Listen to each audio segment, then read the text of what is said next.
Hello, twin carbs. I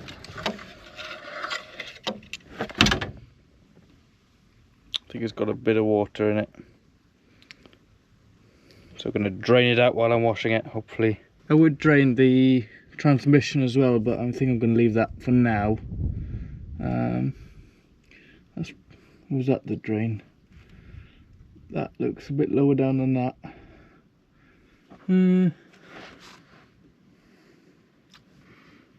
I'd say that's the drain, hopefully.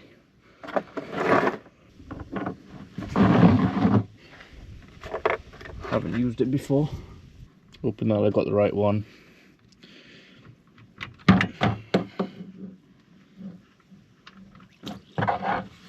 Oh.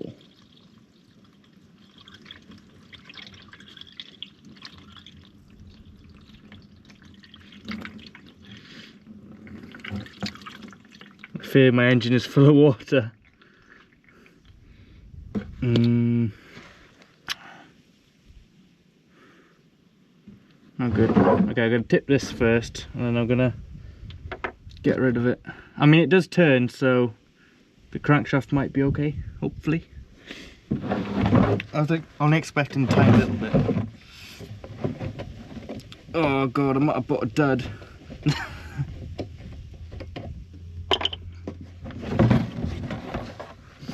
Unless that's something to do with the heating, then we might be okay, but I don't know.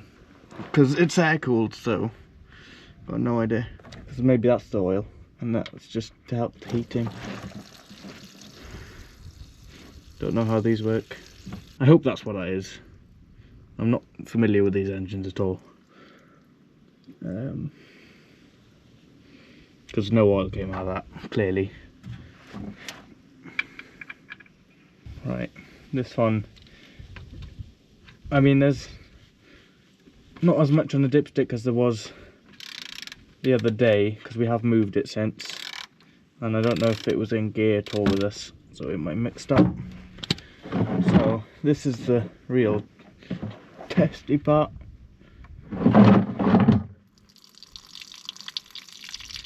Oh goodness gracious. That whole thing. Oh no. Oil. Right.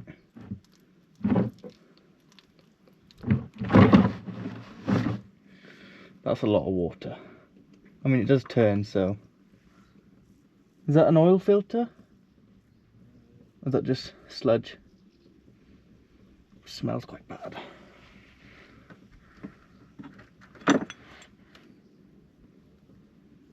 Probably an oil filter.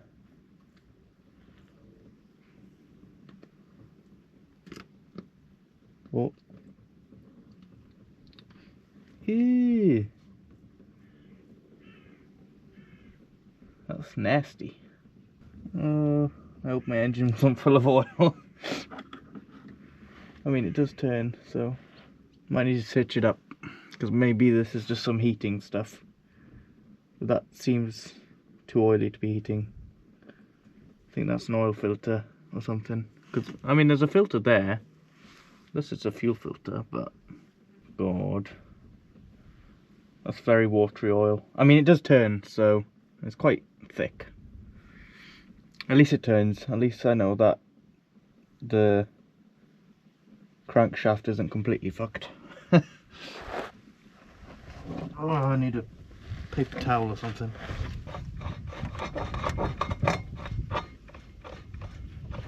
Sorry, that noise is the alternator, I think.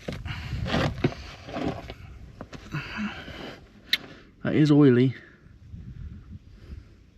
There must be more oil than that to come out though, I would have thought. Let me search it up. Although it is a boxer engine, so it might have a little bit less. Don't know. Gearbox should be fine, hopefully. So that's what I took off.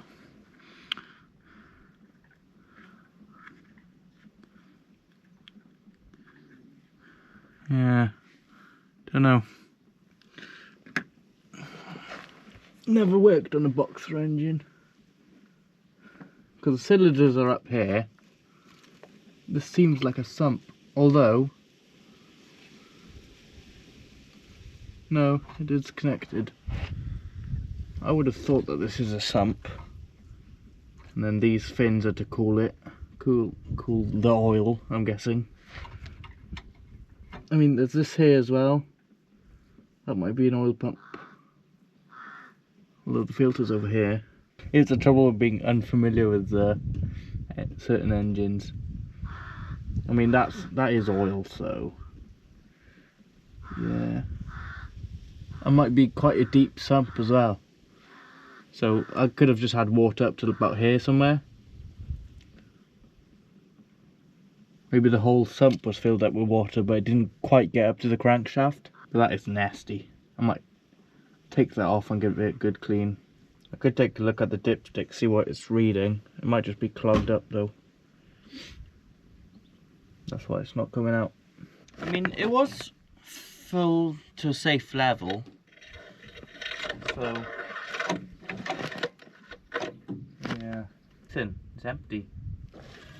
Wow, most of it was water. And the engine still turned. That is, is that a good or a bad thing? I don't know. I'll turn it a few times, the engine, just to see if anything else comes out. There's something wrong with the starter motor. Either it's not connected or it just doesn't work. Because a lot of the lights are not connected and stuff like that. Full rotation. Oh, it's in gear, I think. That can't help.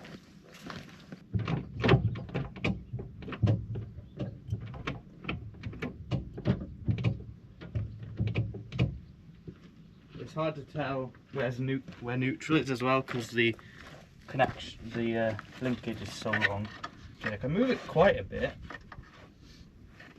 so I don't know if the cylinders need cleaning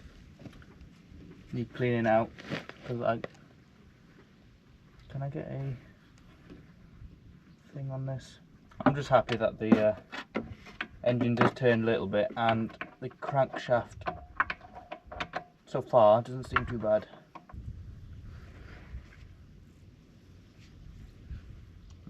That's all I want to do now, is see if we can get a full revolution out of it. Because I want to drain the oil first, because I don't want too much water going through the system into the pump and stuff. I thought these were single carbs. Then you put twin carbs on it yourself, unless somebody has done that. Or maybe they just put like air filters, separate air filters on top of the carburetors to make it look tidier and get more space in here. That might have been it. If I can get a full revolution, I'll know the cylinder walls are clean as well. If the valves are sticky, then they should hopefully free up. It does turn quite a way. It might just be good compression that's making it do that. Right, in top gear with me.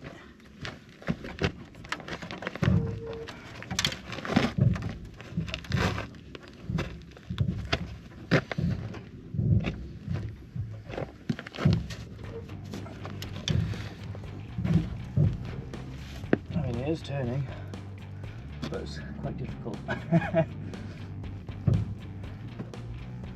Okay, I'll put that on hold for now. Quite a bit of water came out of it. Not a lot of oil, but the dipstick was at a pretty good level. It was like in the middle-ish. So it's hard to tell. The engine does turn a bit. It might just be me that's not strong enough, or it is a bit crusty inside the cylinder. I just hope the crankshaft is clean. That's all. So yeah, let's get to power washing.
I have bought a tent, and as an extra I got a van with it. So yeah, the guy wanted 200 for a tent.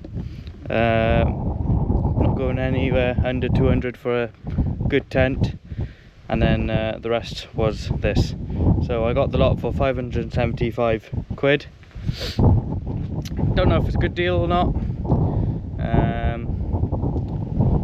but yeah, give it a quick wash. I'm going to do the top with, as I said, by hand. It's had some welding done to it. The underneath is spot on, couldn't complain about it. It's had an undercoat, it's solid, but these have been done, so that these must have been bad at some point. And then the rail needs fixing up to here. Might just cut that there and put a new bit there. This looks pretty good actually. The other side is worse because it was more at the rain, so this has not been welded great, so it feels pretty solid. So just going to replace that bit. This is the more annoying bit that I need to do, and then these need fixing. Just a little panel goes there for another sliding door, I think. So if it was just a van, you could have sliding door on both sides, but you'd have like a electronic fridge. So yeah, it's gonna be a restoration, I think. The engine turns, so I'm happy about that, even with the amount of water that was in it. Tyres look pretty good actually. It's been sitting, he said, for about 6 years, but Google Maps says about 10 years. So yeah, he was in the middle of stripping the inside to put insulation in, as you can see, and then he got ill, so got put shelves then. Yeah, inside's not bad. I'm gonna get different seats. This seat, the other seat's quite normal. It's got an original belt buckle there and one on the seat. It's got 1, 2, 3 belt buckles.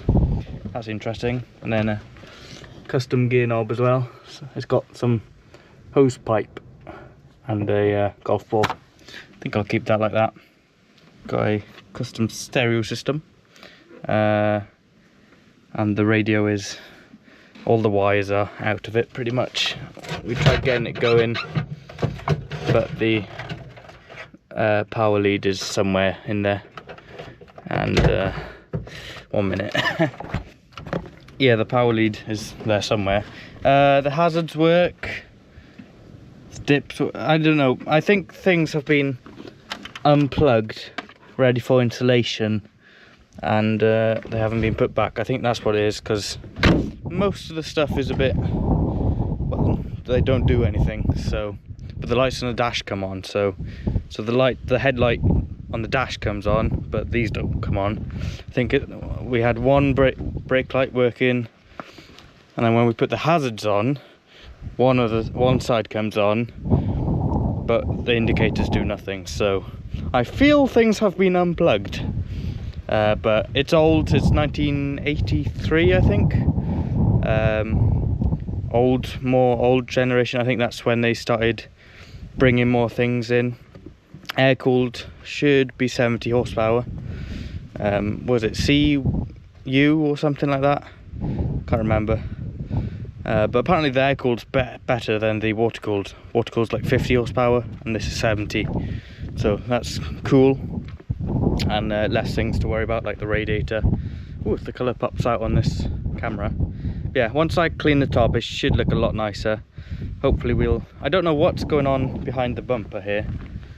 It's a bit weird. The tow hook is like solid. I was expecting it to fall off for the price, but the underneath is actually mint. There's a bit of a chip in the windscreen there. We didn't see that because it was covered when I bought it. So yeah, I think it's gonna need some new windscreen wipers as well. Does this mean I'm in the club now? I don't know. Type 2 owner club. No idea. But yeah, another little hole here. But most of it is solid. It's just there's little bit, it looks, yeah, that's the only hole there. Bit of a crack there, bit of duct tape. So yeah, I don't know what's going on down here. Is that supposed to be like that? And actually, well, there's a bit of a line going all the way across. I think it's manageable. Just gonna tidy it up. I don't know if I should take the insulation out and redo it. I haven't given it like a proper good clean, but it's a heck of a lot better than it was. So yeah, I'm happy. But with that, this is gonna be a little series. I'd like to do like a whole video, like start it up, everything like that.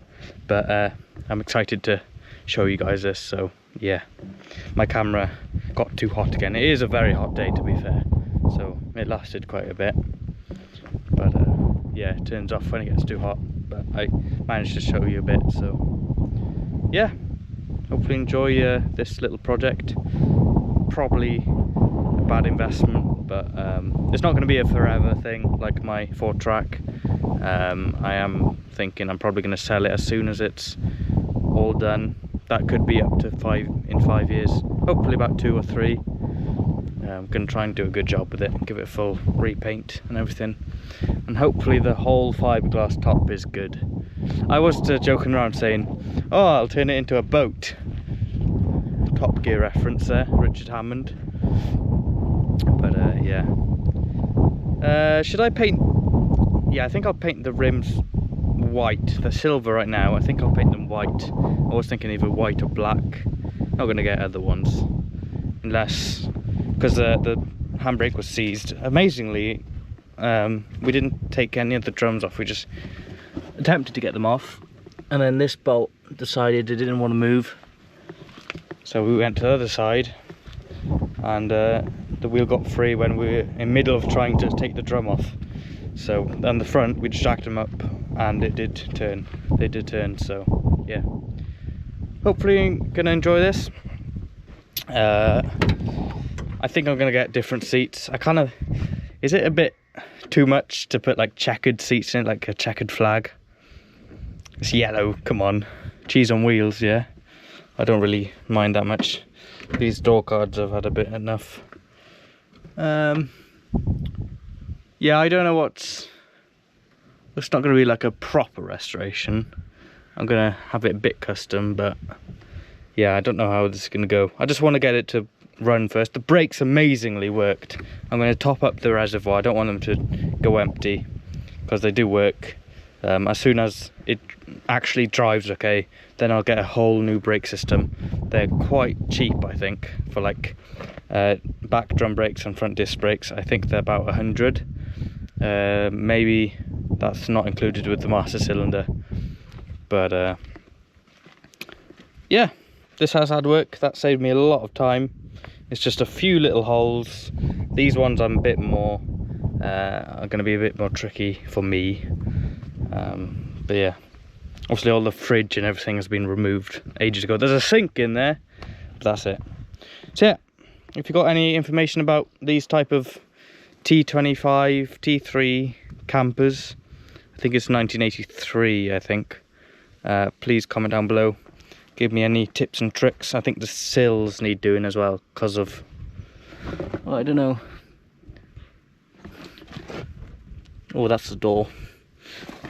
Okay, this side's sills are fine, but the other side is because there's holes here. Oh, that's not bad. There's a bit of hole there. This is probably all holy. But yeah, if you've got any tips and tricks, information, whatever, please comment down below. I'd really appreciate it, just to speed it up a little bit. Yeah, feel free to ask any questions. I'd really appreciate it. And good. Bye.